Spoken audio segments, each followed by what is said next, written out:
Kitchen అమ్మమ్మకి తిరిగి స్వాగతం. ఈరోజు మనం చేసుకోబోయే రెసిపీ బెండకాయ టమాటా రెండు కలిపి ఫ్రై. ఇది నార్మల్గా చేస్తే అది గొప్ప విశేషం ఏం కాదు మీతో షేర్ చేయడానికి. కాకపోతే నేను ఇప్పుడు చూపిస్తున్నది 3 కేజీల బెండకాయతోటి ఫ్రై కేవలం 30 నిమిషాల్లో ఎలా చేసుకోవచ్చు అనేది. ముందుగా 3 కేజీల బెండకాయలని కడిగేసి ముందు వైపు బెండకాయకి వెనక వైపు కట్ చేసేసి ఒక గిన్నెలో తీసి పెట్టుకున్నాము. అలాగే ఉల్లిపాయలు కూడా కడిగేసి ఈ విధంగా చాలా సన్నగా తరిగేసి పక్కన పెట్టుకున్నాము. అలాగే పచ్చిమిరపకాయలు కూడా కడిగి సన్నగా తరిగి పెట్టుకున్నాము. అలాగే వెల్లిపాయ రెబ్బలన్నిటినీ ఒకటేసారి చేతితో పట్టుకొని ఈ విధంగా సన్నగా తరిగి పెట్టుకున్నామన్నమాట. ఇది మీకు తరుక్కోవడం ఇష్టం లేని వాళ్ళు సన్నగా దంచి కూడా వేసుకోవచ్చు. తర్వాత ఒక పెద్ద గిన్నె తీసుకొని చేస్తున్నాను నేను. ఒక పెద్ద గిన్నె పెట్టుకొని ఆ గిన్నెలో కొద్దిగా నూనె పోసుకొని ఆ నూనె వేడెక్కాక కొద్దిగా జీలకర్ర, తర్వాత మనం సన్నగా తరుక్కున్న వెల్లిపాయ ముక్కలు, పచ్చిమిరపకాయ ముక్కలు ఇవి కూడా వేసేసి బాగా వేయించుకోవాలి. తరువాత మనం సన్నగా తరిగి పెట్టుకున్న ఉల్లిపాయ ముక్కల్ని కూడా వేసేసి బాగా వేయించుకోవాలి.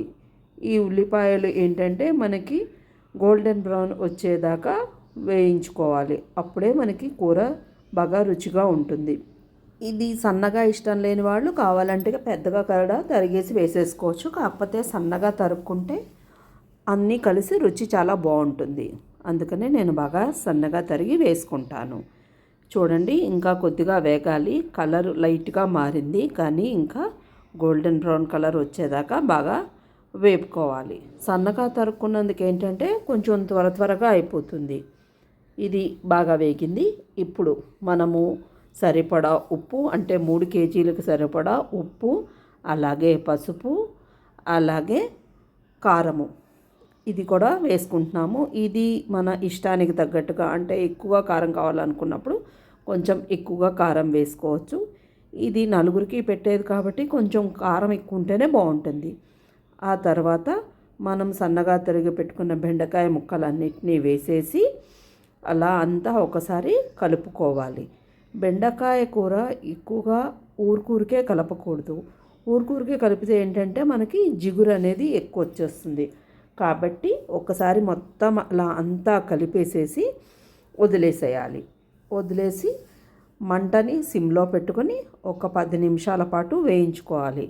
చూడండి, కొద్దిగా ఆల్రెడీ ఉడకడం మొదలైంది. కలర్ మారిపోయింది కదా.